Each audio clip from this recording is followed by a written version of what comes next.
And welcome. We are here talking about the new arena. We'll get to that in a second, but first I want to bring in who we're doing this live stream with here at News 9 downtown OKC. We have Steve McGehee. He's going to be kind of our Thunder guru.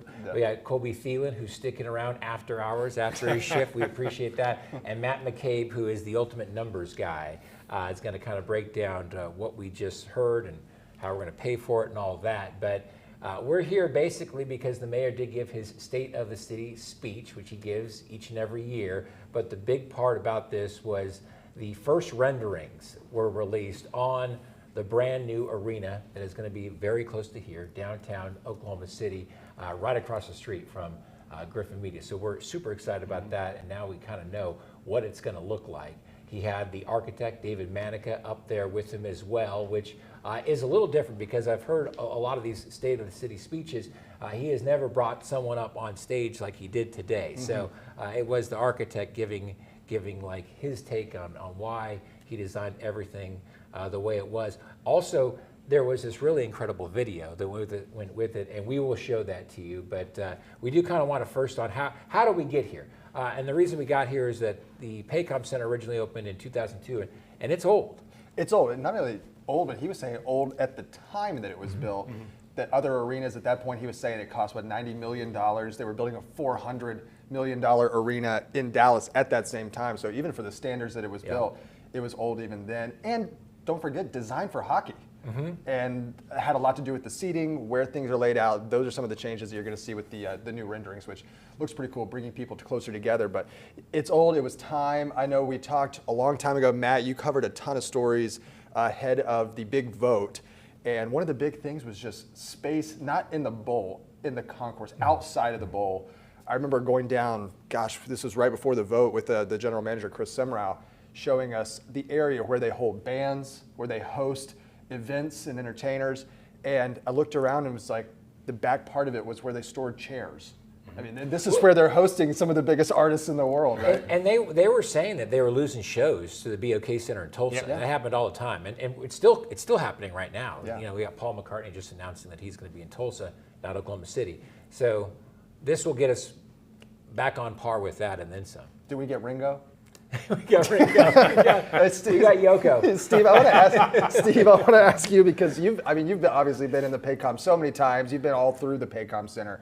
When you look at other arenas compared to what is there now inside the Paycom Center, what are your general thoughts? What are your impressions? Well, it's definitely not top 5, and it's not top 10, it's not top 15. But as you guys mentioned, they just built the arena, a generic arena, to hopefully attract a hockey team, and then end up getting a basketball team. And with Hurricane Katrina, you know, they had to play, Norms had to play somewhere else, and Oklahoma City, yeah, we'll take it. And that's kind of what opened up the door here with that. The issues down in New Orleans kind of helped bring basketball to Oklahoma City and to the state of Oklahoma. And the commissioner noticed that these guys are basketball crazy. Yeah. They need a team here in Oklahoma City, and they were able to get one from Seattle. And hopefully Seattle one day gets one. But to your question, no, it was just a basic arena. They dressed it up a few years ago with a new video board, new locker room for the Thunder players, you know, but there just wasn't enough space. And we're not talking about 18,000 seats. That's pretty good. That's pretty good size for an NBA arena. Just wasn't enough space around it. There's a lot of NBA arenas out there that have a practice court, maybe 2 practice courts. They had no space for that. If guys wanted to warm up, if the other team wanted to warm up with an injured guy to see if he's ready to go or not. So this is lots of space. You can tell in this new design. We'll talk about this design, but bottom 10, I think New Orleans is in bad shape right now. They need a new arena, and I'm not sure if they're going to get one. So I kind of feel for them down in New Orleans, you know, dealing with the Katrina, and now dealing with trying to find a way to build a new team to keep their team, keep the Pelicans in New Orleans. But a basic arena, they dressed it up the best they can. I will say this. Paycom is one of the cleanest arenas in the NBA. They keep it clean. And after that pandemic year, that place was spotless. You could tell they did extra effort on that. But when it comes to loud fan base, obviously 18,000 seats, pretty good, and one of the cleanest arenas in the NBA. That's what they have going for them right now. So right now the square footage for the Paycom Center about 586,000 square feet. It's going to be over 600 or 750,000 square feet. So yeah, a big change, but the bowl area won't change, but it's those amenities outside the concourse area where those businesses make their money. Now, part of this though included the vote, right? The vote in December of 2023, where Oklahomans in Oklahoma City went to the polls and voted for this brand new arena to be publicly funded, almost to the point of 100%.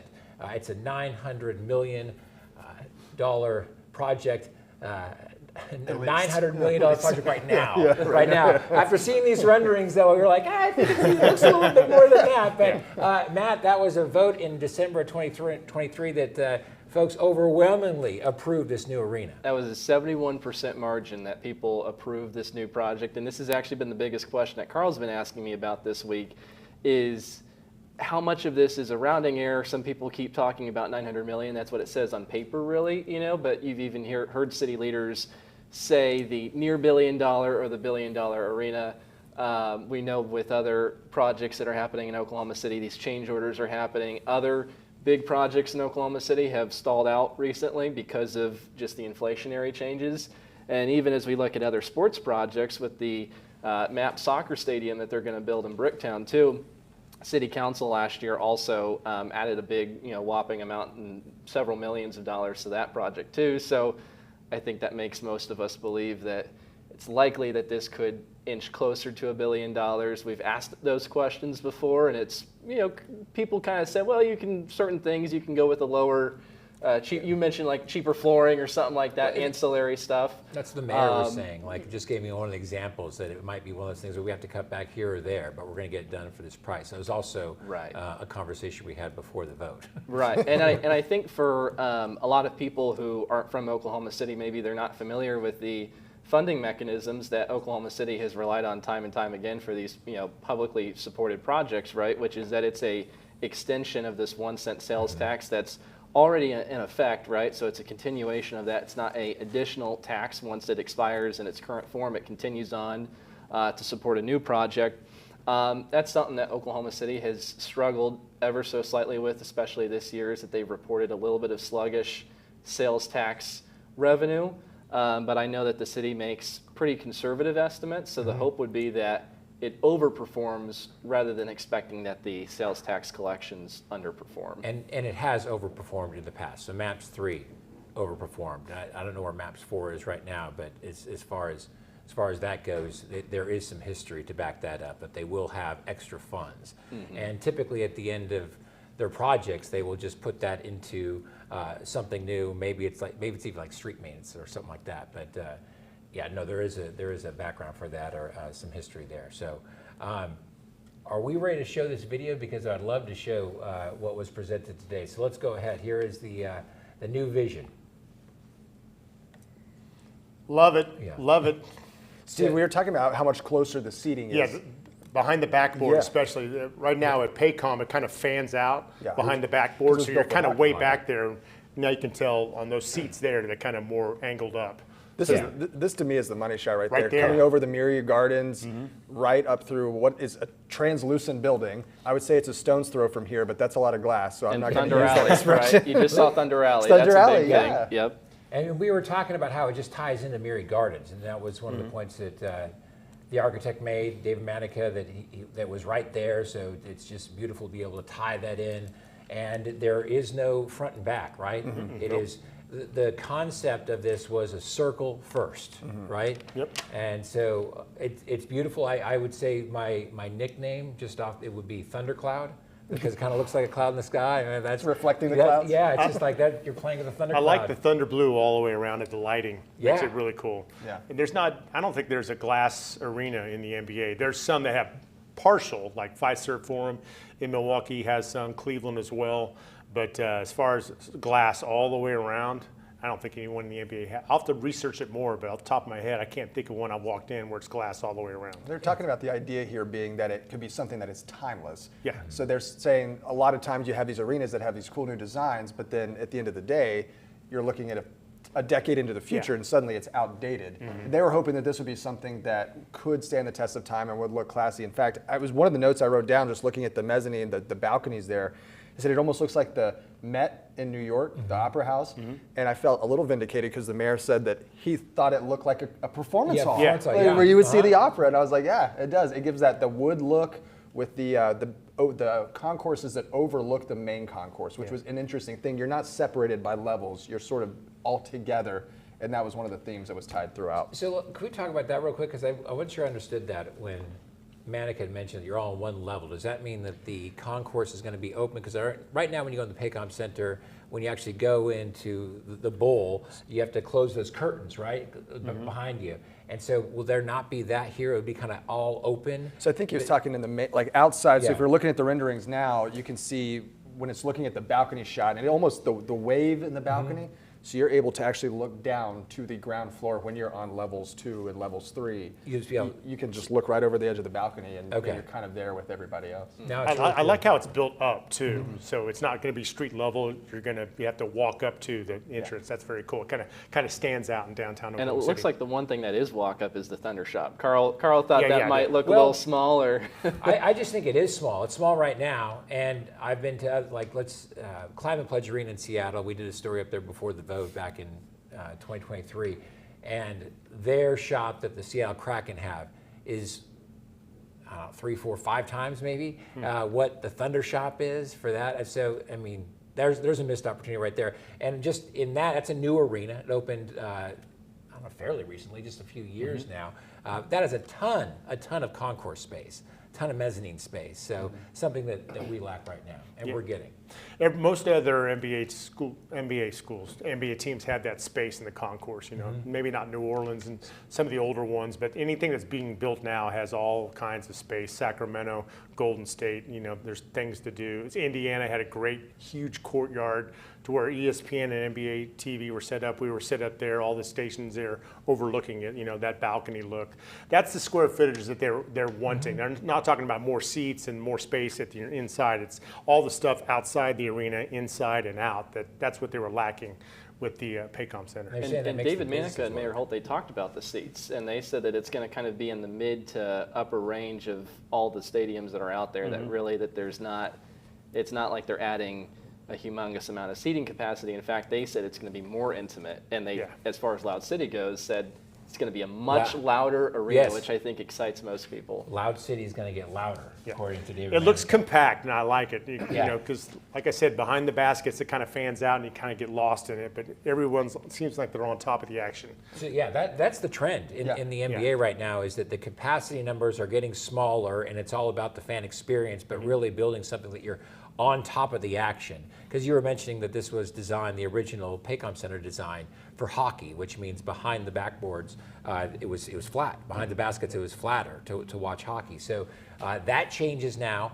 It's steeper. They use the word steeper, and saying that they're not going to get to the point where you see it in the Intuit Dome, right? Yeah, that's which has the wall that they've made. They've made it's like 25 rows behind each basket, and there's no aisle going through there. Yeah. And it goes up about 70 rows behind one of the baskets. Now I walked it one time, just my legs were burning. After row 30, my legs were burning, but I kept going up, and when you look down on it, it's like, okay, this is maybe a little over the top. Yeah. It's part of Intuit Dome. It's beautiful and nice and all, and the architecture did a great job, but it's a little over the top, and that's something that I don't think Oklahoma City wanted, something a little more practical for this state. But I guess the people out there love it, but it looks cool. It's okay to me, but that's just my opinion. The mayor was saying that he was kind of questioning whether people would fall. They have I held a safety the rail. It is pretty cool to look at, though. And I guess it is distracting for the opposing team to shoot free throws. So didn't hurt the Thunder. They won both times out there. So. Well, what struck me too, was interesting, is you were mentioning that you don't know of any other NBA arenas that have the whole glass facade.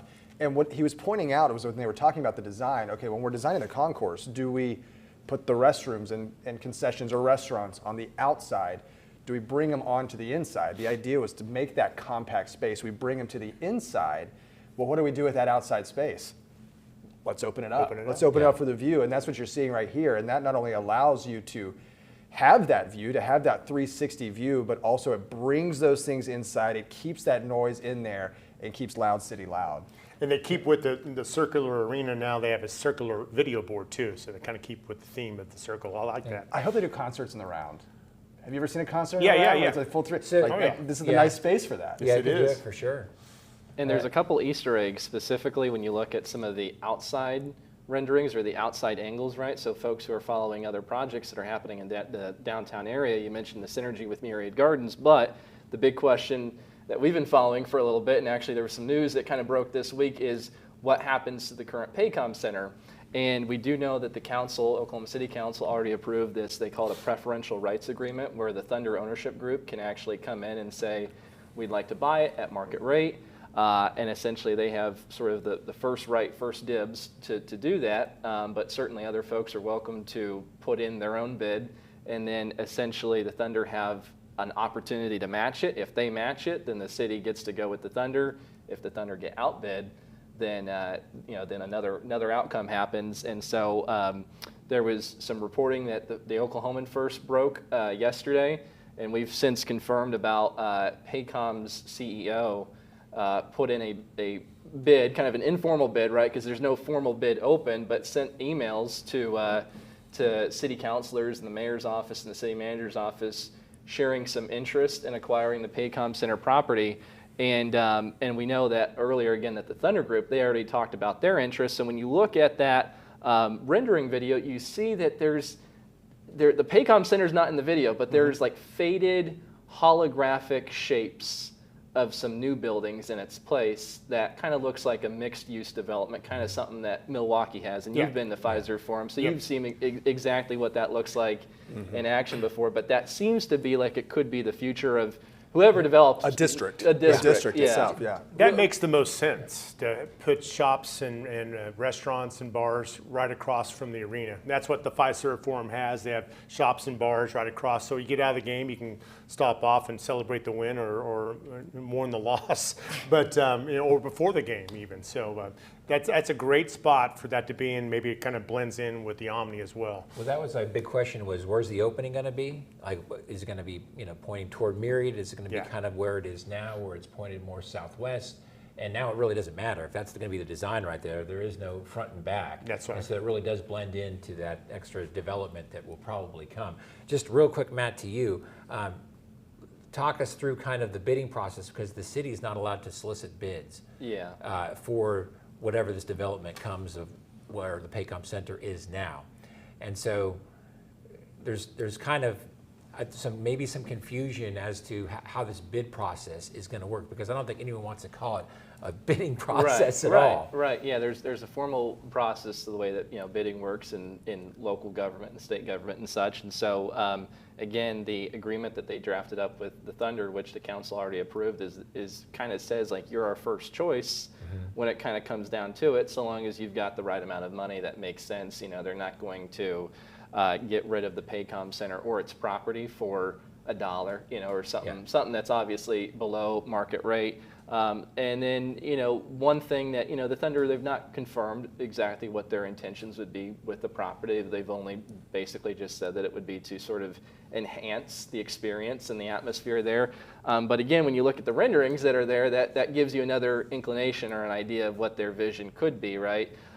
So they have to pay the fair market rate for getting a hold of that. The consensus for most folks that you talk to, most like sports people in town, Steve's probably talked to a lot of these folks too, is that you're not going to have two arenas operating side by side. So again, we've not officially been told, but most people would be led to believe that they're going to tear it down, and whoever gets it next is really looking at it for its land so that you can build something new in its place. But as far as the bidding process, it's a little bit more informal than most ways that things tend to operate. And what a spot to build it too. You're right there in the center of that triangle that the city's been looking at for a long time, between the Omni, between Bricktown, and between what will be the new arena.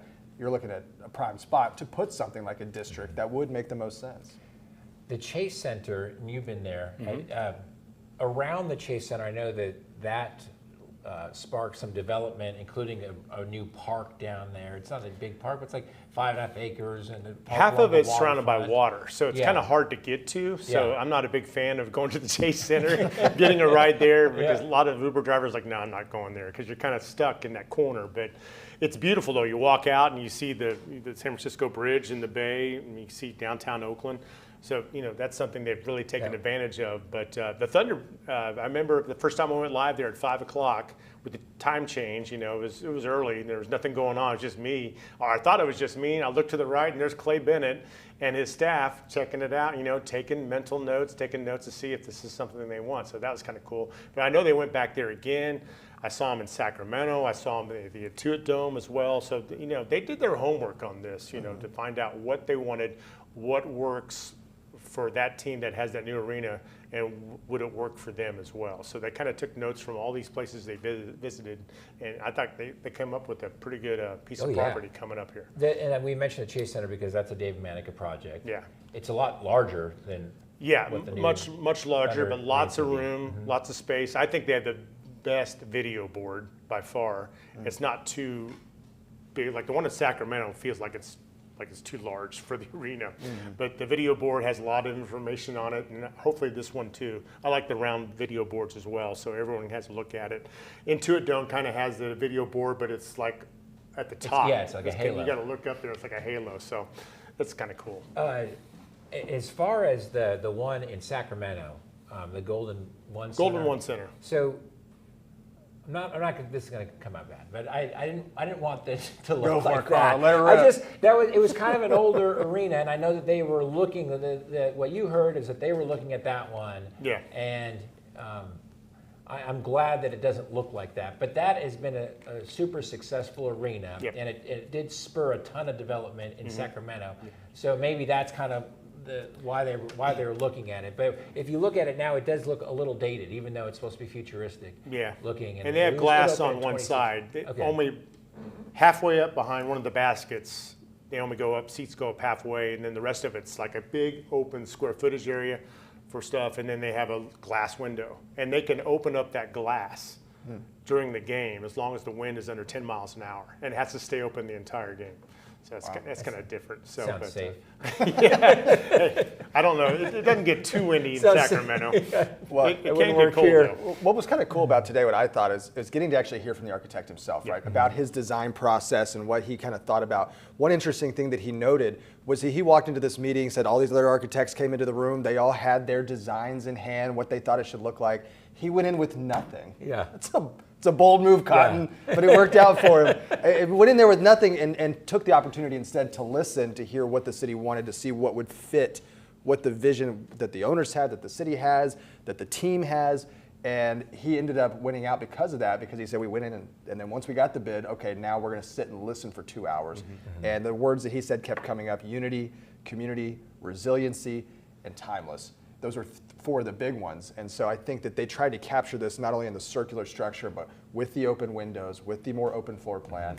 And it's just kind of interesting to hear the behind the scenes of what goes into those sorts of decisions. Well, he's got a pretty good track record, right? I mean, his Yeah, resume yeah. is pretty long. And He just walks in and says, I'm David Manica. Yeah, well, kind of. I think that's kind of part of it, right? I mean, it's a ton of it's football stadiums. He's doing football stadiums that will be coming on. The Chiefs have hired him, and Allegiant Stadium in Las Vegas is a Manica project. I mean, he's the Wembley Stadium, the new Wembley Stadium. That's a Manica project, and then for the NBA, would be I just think his second arena. What was it? The Chase Center. Chase first, Center. Anyway, he's got a ton of. From what I can projects, so- see, with this design, he's going to be doing some more, because Yeah. that's a great look we have right now for Oklahoma City coming up in a few years. Did any of you guys think it was going to look like that? I mean, just like No. what you had in your head. The glass I surprised me. thought glass, Yeah. but not all the way around. Well, he said- and I was wondering where the front door would be, Yeah. even though it's circular, but it kind of tends to show that it opens up towards Myriad Gardens. Yeah. I was wondering which way that was going to open up. I thought it was going to open up towards the old Paycom, because obviously that'll be flat and it'll hopefully have shops and bars there as Yeah. well. But the circular thing, there is no front door. I like Yeah. that. It's really interesting. I mean, Matt, you covered a ton of stories about the location prior to the announcement and after, when we found out it was going to be located right across from us. It was interesting what he said, that this isn't going to be an arena that's in a parking lot, right? That it's almost like an arena in the forest because you're coming right out of the gardens. And if you aren't from here or it's your first time visiting, you might not know that those weren't built together. So it was kind of a cool concept that it's not just in the middle of nowhere in some new development, but that there is history and established areas already around it. It's kind of fascinating. Public projects bit by bit Yeah. over the course of several years, which have transformed, you've done stories on the urban renewal that hit Oklahoma City. And so folks who haven't been here in 30 years would show up and they'd say, I don't recognize anything about what's around these parts. Yeah.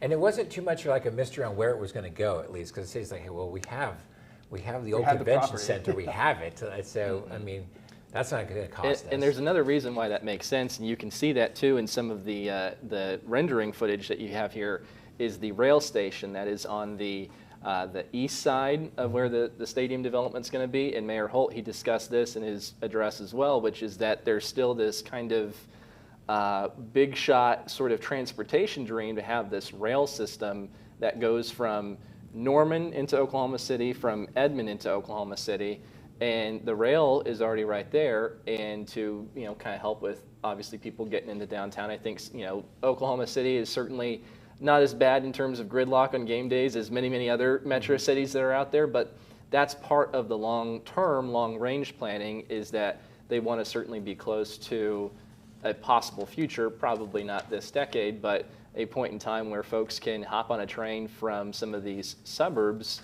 and immediately jet into a game day experience, which exists in a lot of other cities with various different types of sports leagues. I mean, I'm thinking, Denver and Seattle both come to mind as cities that you can kind of get a rail experience that takes you right into the city. We saw that at the University of Utah just last week for Summer League. Their football stadium's on the edge of campus, and they have one parking lot, and that's it. Everything else is around the campus, but they have a city rail system that takes you right up to the front door and takes you back downtown. So that's a great idea to get people to come down there, because that's a lot of it. Where do I park? How much is it going to cost? If you're able to take a public transportation, that's going to attract more people to downtown Oklahoma City. Speaking of parking, so where are we parking for this new arena? In the renderings, I know where there we're was parking. Just right below this building, just across the no street. mystery there, but yeah, it's So there's the parking garage. Remember that the current Cox Convention Center, Prairie Surf Studios, had a parking garage underneath that had a lot of spaces in it, right? And so a lot of, I think, Thunder VIPs, certain staff and folks parked underneath in that garage below. It looks like that's not part of the future plans. That's maybe more of a granular detail, but it seems like going to be a parking garage on the backside. Doesn't look big. I don't know much about parking garages. Doesn't look big enough to me to be something that's for fans. Looks like it's maybe more for It's got to be HQ. something. There's got to be something underneath, because most arenas have something that goes underneath the arena to park the cars. If you ever back there where they're at, where they park now, the players, it is tight. It is real tight, and that's one of the complaints I heard about concerts, not getting enough concerts here. Is like getting the stage and everything in there in that tight, just loading up. It's just not enough room, and obviously they're going to have that now. And of course, acoustics weren't that great at Paycom compared to BOK. I've been told this by several people, so obviously I think that's going to change as well to help us get better concerts to Oklahoma City. It's interesting you pointed that out, Steve, because we were talking earlier about just the limitations that they have now. But as I was talking with the folks at Paycom, and kudos to them, it's become one of those places that big artists come back to because of the way they're treated. So they may be working out of a small space in the basement, right, is the way it looks, but they go above and beyond. You went to Nate Bargatze and Son, and they kept raving about how well they were treated, and they pride themselves on that. They're saying, a way to take that level of service and that way of treating these big concerts and taking it to the next level, and you have them come back time and again. And then your reputation only increases. I think that you're right, it's going to bring in, just for simply unloading the equipment and rigging lights and making sure the sound and acoustics and everything is where they want that to be. You raise those standards, you're going to get some of those bigger names. Yeah, I do believe it was the kind of the simple things that were just more of a challenge here compared to anywhere else you go as far as a concert. So, will there be a Griffin Suite at the new arena?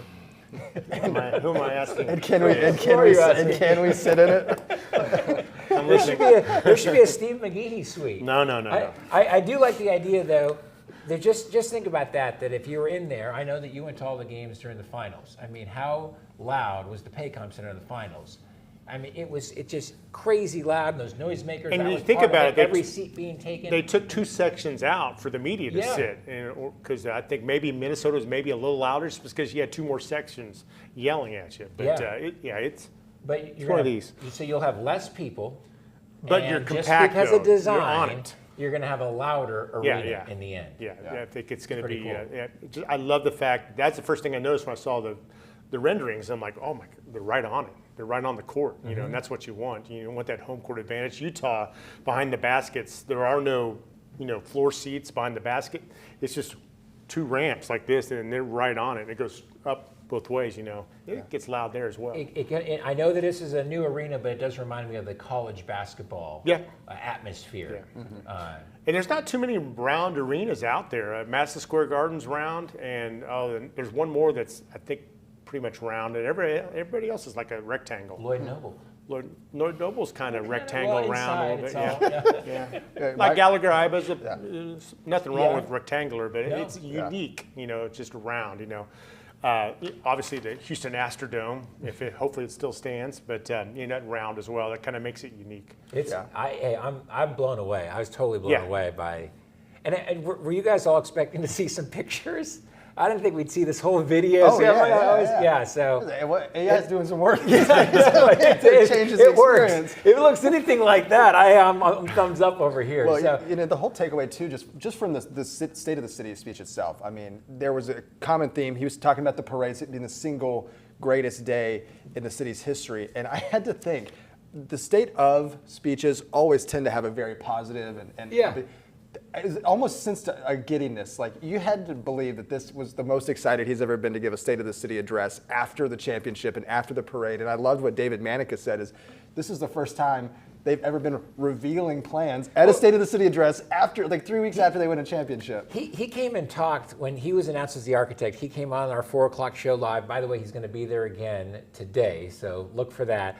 But he was saying, like, he was kind of blown away by all the attention he was getting. I'm like, oh my God, you don't have no idea. Yeah. You're going to be a star at the end of this. Like, everyone's going to want to talk to you, get any kind of update for sure. This is what's going to happen. I knew we were going to be, I thought it was kind of funny where he said that he had some problems challenges, I should say, talking with the Thunder because they were kind of distracted during their playoff run, their championship run. So that was understandable. I thought that was fun. I knew the renderings were going to be great as soon as he walked out in that pinstripe jacket.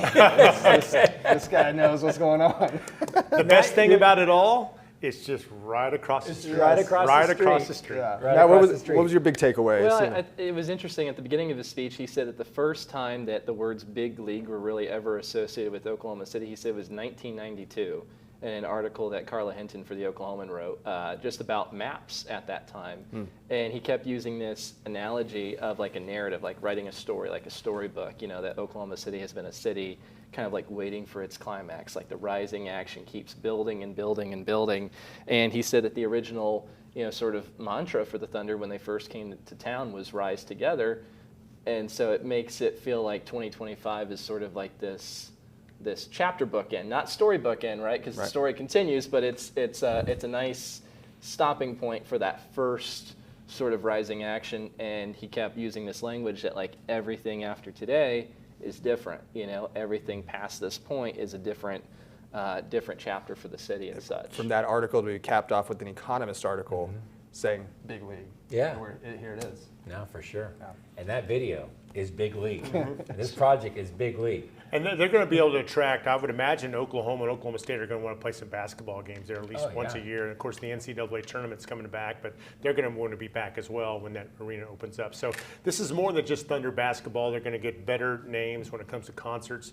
So obviously, I would imagine some big high schools may want to have graduations there. It's got kind of a great meeting place. So there's more to it than just Thunder basketball games. Maybe even a SummerSlam. Yeah. Oh, there you go. You gotta get one wrestling. Well, my pipe dream is it's probably not going to happen because they'll not have hotel space. But that 1 year, you could have the All-Star game. You have 2 arenas next to each other. Wow. You play the Saturday events at the old one, and of course the big game at the big one. But that first year. It's just not enough hotel space. Well, the hotel space is going to come. It's This opens, slowly, by the but way. I mean, they need a lot though. They do need a lot. This is going to come in 2028, in June of 2028. So we'll see what happens. The same year, the Olympics are going to be here. So you would hope that will be some hotels that come online, more of them, and by the time, you're talking about first and second round games in the NCAA tournament, if they do get that hotel space, I think this is a natural Final Four setting. That'd be nice. A new arena. So See, I'm all about aim higher, Steve. I'm all about Final Fours being in smaller arenas. I'm done with the domes. But that's a soapbox. Are you okay That's a with- topic for another day. Are you okay if it's in a circle? Yes. Okay. I'm all good. All right. Hey, we appreciate it. Thanks for tuning in. And again, David Manica, the lead architect, the design architect for the new arena, is going to be with us at 4 o'clock today live. So look for that. And we appreciate you being with us. And thank you guys for making this happen today. It was a lot of Big fun. day for Oklahoma City. Absolutely. Can we fast forward to 2020? Yeah, I know, right? Can't come fast enough. Exactly.